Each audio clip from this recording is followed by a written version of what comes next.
Thank you, Zimbabwe, for tuning in to yet another informative edition of your program. This is Agricultural New Directions, Agribusiness in support of Vision 2030. Now, in episodes prior to this one, we're looking at the adjudication of tobacco samples from the various tobacco farming regions here in Zimbabwe. And the waiting is over. Today is the day where our farmers and the winners are awarded for their toil and labor in the tobacco industry here in Zimbabwe. We are going to be hearing from our farmers how they managed to produce quality tobacco and how they maneuvered the terrain during the tobacco production season. We are also going to be having our sponsors, those who managed to give our farmers prices, and also the various stakeholders that take part in the agricultural industry of Zimbabwe.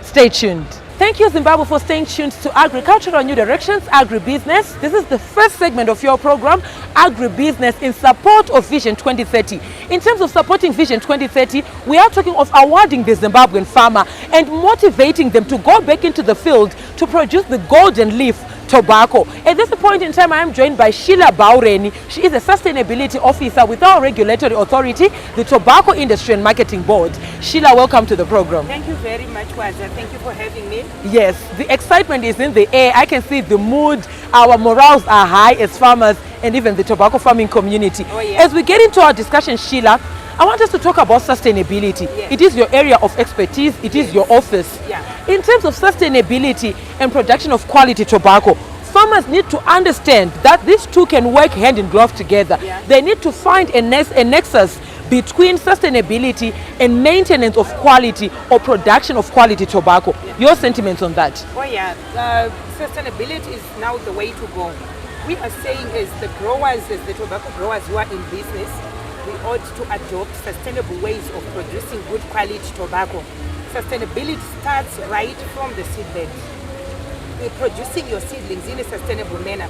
There are some systems that we are saying as a grower, this is the time for you to migrate from the conventional way, the traditional way of using the conventional system, using too much soil in producing tobacco seedlings, and adopt the new systems that are there, such as the float-bed system. Yes. It's a sustainable method of producing good quality tobacco seedling.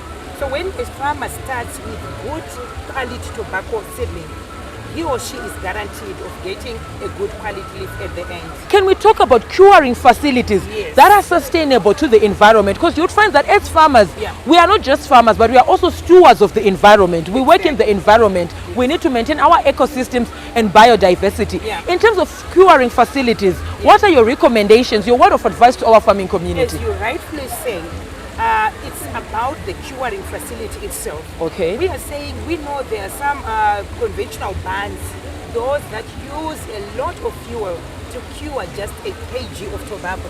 For example, the conventional ways of curing tobacco, the conventional system, the conventional barn, it requires 8 to 12 kgs just to cure 1 kg of tobacco. And we are saying as today's farmers, let's adopt the modified, efficient curing barns, such as the rocket barns, the twin turbo, the tunnels. They are more efficient in a way that they use less wood to cure a kg of tobacco. So my advice to the growers of today, they need to adopt, they need to improve their existing curing facilities so that they become modified and more efficient. Okay. So if we save the wood is the proved renewable resource that we have at the moment. Yes, research is still underway, whereby the researchers are working together to see if we can find the next best solution over and above the wood, because we need to run away from non-renewable fuels such as coal, getting into renewable resources, the biogas, the ethanol, solar. Research is still underway, because the bottom line, we need to ease the pressure from our forests. Okay. We need to stop continuously cutting down trees. And another best way of taking care of the forest is to cut and replace. That's why we say as tobacco growers, they need to know that there is an SI 116 of 2012, which says that every hectare of tobacco that is grown, one should establish at least a third. Okay. Yes, a third of a hectare per hectare grown. So our farmers, this is the time to adopt. This is the time to embrace afforestation programs. I want us to talk about today's event. Oh, yeah. We had different farmers from different geographical locations. Yes. some from Mashonaland West, Mashonaland Central. Yeah. What should you want to say to our farming community, those who are watching at home? Some didn't even know that if you produced quality tobacco, you would be awarded for your labor and your toil. Your word of advice to our farming community, your encouragement as they go into the fields this season, awaiting awards 2023. I am so excited and I'm so happy for the winners. And the good thing, amongst the top three, there's also a woman. As we're saying, women must participate in all these things that are happening. And this year we saw a woman also winning. Yes. And last year we also had a woman on position number one. This year there's also a woman amongst the winners. And the way the farmers are embracing, we had quite a handful, more than the competitors we had last season. Okay. Meaning more farmers are coming into the competition, and it's becoming tougher and tougher, and farmers are really excited. And we're saying to the other growers out there that have not heard about this competition, it's an ongoing competition every year. During the show time, agricultural show, we have these competitions. And what they just need to do for them to qualify, they just need to be registered growers. They need to grow tobacco, and they need to just to show intention of participating by entering into the competition earlier, way before the marketing season, so that they go through the processes whereby we visit the farms, we assess them. So we're encouraging farmers from all the tobacco growing regions. If you checked this year, it was more dominated by Mash Central. Yes. But we want equal participation from all the tobacco growing regions, Manikaland, Mash East, Mash West, and Mash Central. Okay. So it's open for every registered tobacco grower. Thank you so much, Sheila. As we round off this segment, Sheila, I would like you to talk to our farming community in terms of maintaining sustainability and practicing sustainability. Yeah. You would find that most of them think that if you talk about sustainability, we are only talking about curing, not cutting down trees. Exactly. But we also have some chemicals that are banned. Yes. We also have some practices that that do not speak to sustainability. Can you outline those and highlight those to our farming community as we round off? It's the first and foremost, timeliness. It's part of sustainability. Yes. Have you done all the operations the expected time? Those who are under irrigation, those who are supplementing, this is the time. Tomorrow is the 1st of September. It's the first day of planting into the field. So we are saying, if you want to be sustainable, do your activities timely. Make sure you are applying the recommended rates, be it of chemicals or fertilizers. Okay. Don't just apply chemicals to the soil and fertilizers to the soil without knowing the soil status. Okay. The farmer needs to know. Send your cells to the lab for testing, for analysis, and apply as per recommendation, as per requirement. Put exactly what the soil requires. And when handling chemicals, it's also a sustainable way of managing your crop. Make sure you put on your protective clothing. Yes. Do not expose yourselves as the farmers. You need to be in health condition, to be in good condition. You also need to protect the kids. Do not allow the kids to apply chemicals, to do hazardous tasks, operating machineries that are harmful. And there are so many ways of being sustainable. Protective clothing, safe way of even disposing the containers. Very true. Working according to the labels, the recommendations, and whatever that is recommended on, check the label of any chemical that you are using, and make sure that you are using those chemicals that are not banned. Thank you so much, Sheila. It was very detailed, and you did speak of disposing of containers in a sustainable manner. You would find that each and every year we have incidents whereby children maybe might take a container, put water in and take it to school, then they die or they are intoxicated with these chemicals. It was a pleasure having you with us today. Thank you very much, Watsap. Thank you. On that note, viewers, we've come to the end of the first segment. I was talking here to Sheila Baureni, a sustainability officer who works with farmers here in Zimbabwe, tobacco farmers to be specific. We're going to go on a short commercial break. We'll be right back with this and more in the second segment. Stay tuned.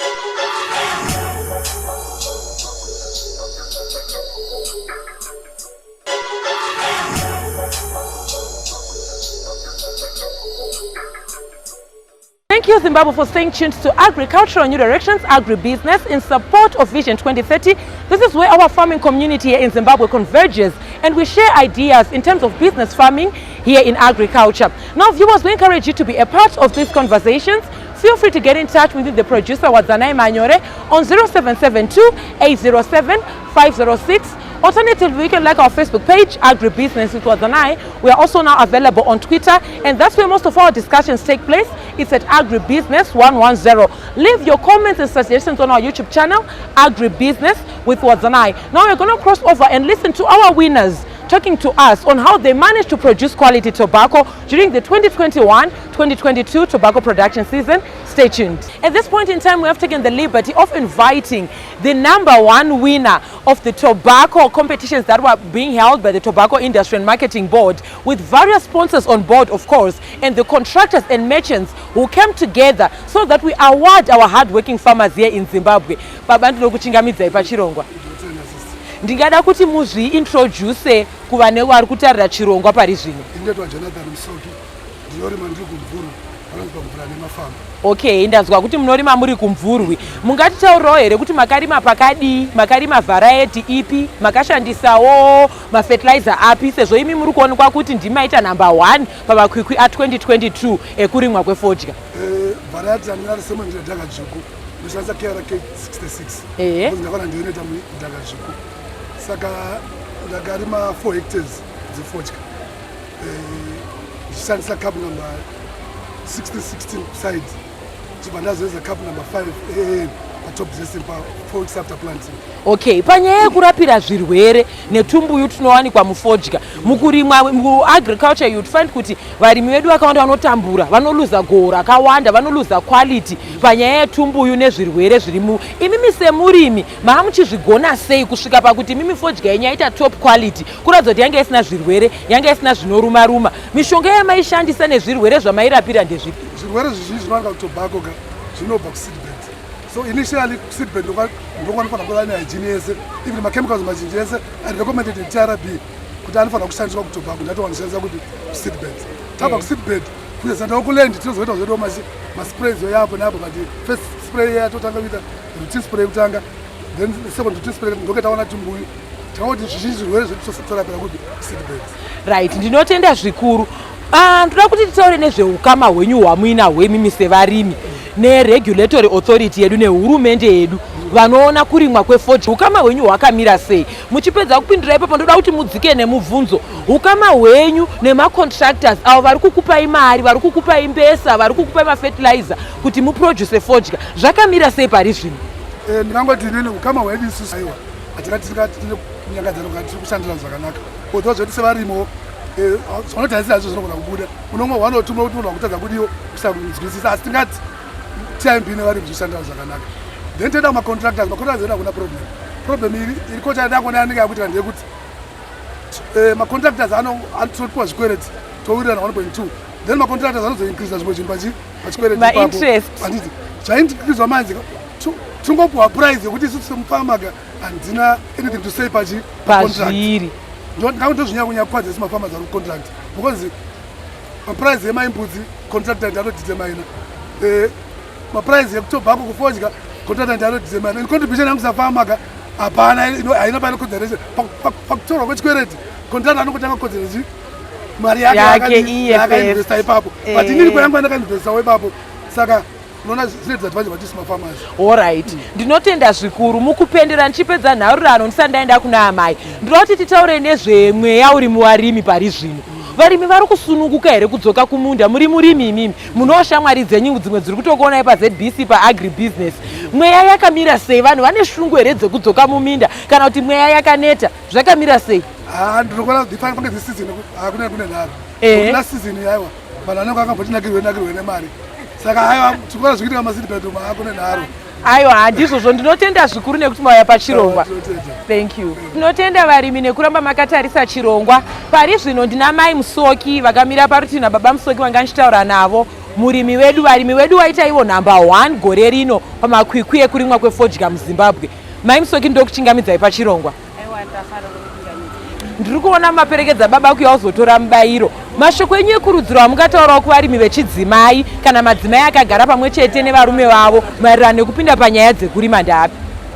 Kurudziro yandinopa kumadzimai tiri kuvapa kurudziro yekuti madzimai ngatitorei farming as business. Ende ndiri kukurudzira kuti madzimai tinofanira kubatsirana naana baba mukushanda kwatinenge tichiita. Ini saamai Musoki izvozvo zvandirapa ndini manager wababa ava. zvose zvinoitwa kumunda anomaneja ndini, marecords anokipwa neni. Saka ndinoda kuudza madzimai kuti kana vari kumba vasangoziva nyaya yekubika, ngavazive kuti kana tichirima marecords anofanira kuchengetedzwa kuitira kuti ramangwana wako unokwanisa kuziva kuti chakandikonzeresa losi, chakandiitisa profit ndechichi. Tichipendera chirongwa mai Musoki, ndinoda kuti mutaure nematambudziko atiri kusangana nawo sevarimi vefodya. Pane matambudziko akaita sana labor ayaya, muri kuzvibata sei? Nekuti kushandirwa mumapurazi ndiri kuona kuti kwaakunetsa mhaka yekuti vamwe vashandi vavewo varimi vaakuzvirimira. Saka panyaya yelabor pamuri kupa monita sei uye kugarisana nevashandi semunhu wechidzimai ari kutsigira baba? Nyaya yelabor zvechokwadi tine challenge yatiinayo ndechekuti vasenzi vakuya kuzoshandira isusu vanhu vatema, mari dzavari kuti chaja isusu dzakakurisa kutodarika dzavaishandiswa navarungu. Saka challenge iyoyo yakakurisa zvokuti ritori dambudziko hombe rokuti iyo kana ukamuudza kuti pane zviro zvimari handina hasinzwisise, asi kuvarungu akwanisa kusenza mwedzi wese achipiwa mwari mwedzi wapera, but wakashanda naye anobva tiri kuda mari yangu ipapo, chikafu anenge achichida, asi kuvarungu vavaisenza vakanga vasingapiwe chikafu. Saka tine challenge yedayo. Ndinotenda zvikuru mai Musoki nekuya pachirongwa. Thank you. Thank you Zimbabwe for staying tuned to Agricultural New Directions Agribusiness.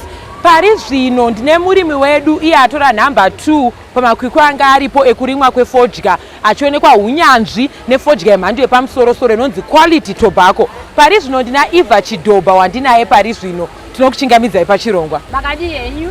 Yes. Tichipinda muchirongwa chedu ndiri kuona muri murimi wechidzimai atora iyo nhamba yechipiri pakurimwa kwefodya zvine mhando yepamusoro-soro yarakidza iyo kuti good quality tobacco. Mungataurira kuti munorimira muri kupi, makarimira pakakura sei, uye variety yembesa yamakashandisa ndeipi? Inini ndakarimira ndiri kuChitomborwizi kuChinhoi Mash West. Variety yandakarima variety 29 K29. Ene ndakarima 1 hectare. All right. Maizvifambisa sei pakurima penyu? Ndinonzwisa pane mafertilizer anoshandiswa, pane machemicals, mishonga inoshandiswa. Kurima kwamakaita makazvifambisa sei? Was it self sponsored kana mune contractor vamakashanda nawo? Ukama hwenyu hwanga hwakamira sei? Ndashandisa, ndakapinda muchikwereti kuMTC. Saka variety yangu kuti indibudire zvakanaka inotangira kuseedbed. Ukangoera wangoisa mishonga yese yakakwana kuseedbed, kana kumunda haizobati nechirwere fodya yacho. Yes, ndiri kuona mune zvamakabata amai Chidobha. Mapuhwei muzuva ranhasi, mahwina chii zvamungada kukurudzirawo vari kumba vari kuona chirongwa? Vachaona chirongwa ndahwina motorbike, fertilizer nepseki, ndo zvandahwina. Necertificate yangu yekurima kwangu. Right. Mukupendera amai Chidobha, muri kurima muri mega here? Muriwa muri kushandidzana navo here, vangava vana, murume kana venharaunda? Muri kuzvifambisa sei mabasa enyu? Inini ndakazvimirira sechirikadzi, but pakuzorima tiri mumaminda tinoshandidzana nevamwe vanenge vakarimawo venext door, kana kuti vanenge vakarima pamusha ipapo tenge chiti mangwana chikatyora yanhingi yopisiwa. Saka labor inotirerukira. Ndinotenda zvikuru nekuti mauya pachirongwa. Maita henyu. Tinotenda nekuramba makatarira chirongwa. Pari zvino ndaana vaCanisius nemudzimai wavo gogo Canisius wakwanisa kuya kuHarare kuzotambira mubayiro wavo wavawana pakurimwa kwefodya yemhando zvepamusoro-soro. Wawanayo mubayiro wechitatu number 3 pamakwikwi atanga tinawo. vaCanisius ndokuchingamidzai pachirongwa. Yes, tichipinda muchirongwa chedu vaCanisius, ndingada kutanga kuziva kuti munorimira nzvimbo ipi, munorima pakakura sei hatingati mahectares, uye munorima variety ipi? Munorimira kubhindura. Matepa panonzi paBenridge Farm paPrasburg. Ndinorima fodya ndakarima 2 hectares. Ndinorima variety RK26.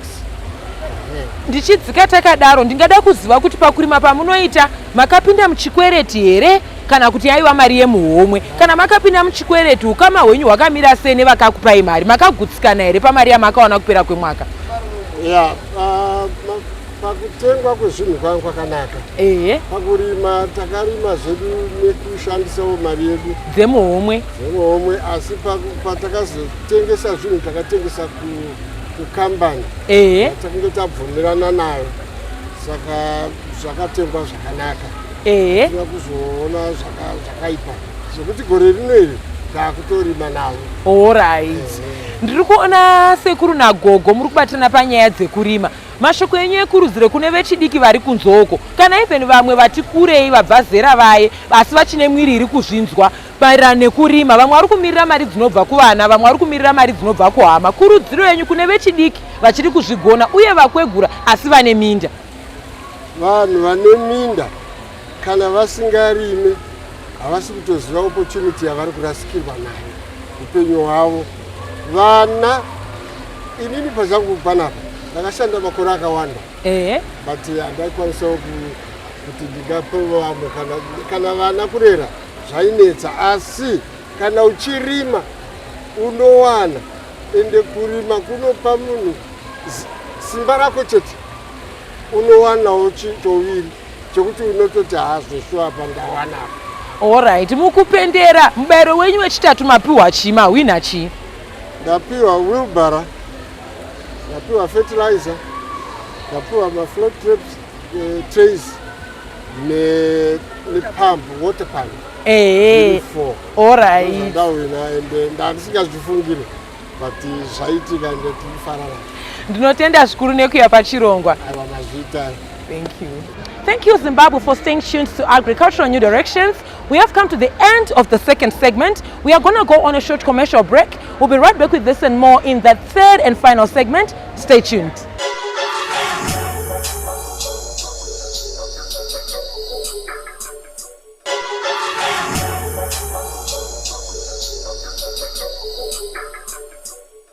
Thank you, Zimbabwe, for staying tuned to Agricultural New Directions, Agribusiness. We are here in the third or final segment of your program, where we are looking at the competitions of tobacco farmers here in Zimbabwe who are being awarded for their labor and toil in the previous season, the 2021-2022 tobacco production season. They are being awarded towards in terms of quality and the quantity that they produced and the various steps that they took in terms that they will assure good quality tobacco. At this point in time, I'm joined by Mr. Mahuda here. He's an agronomist working with a merchant, a contractor here in Zimbabwe. Vamahuda ndokuchingamidza pachirongwa.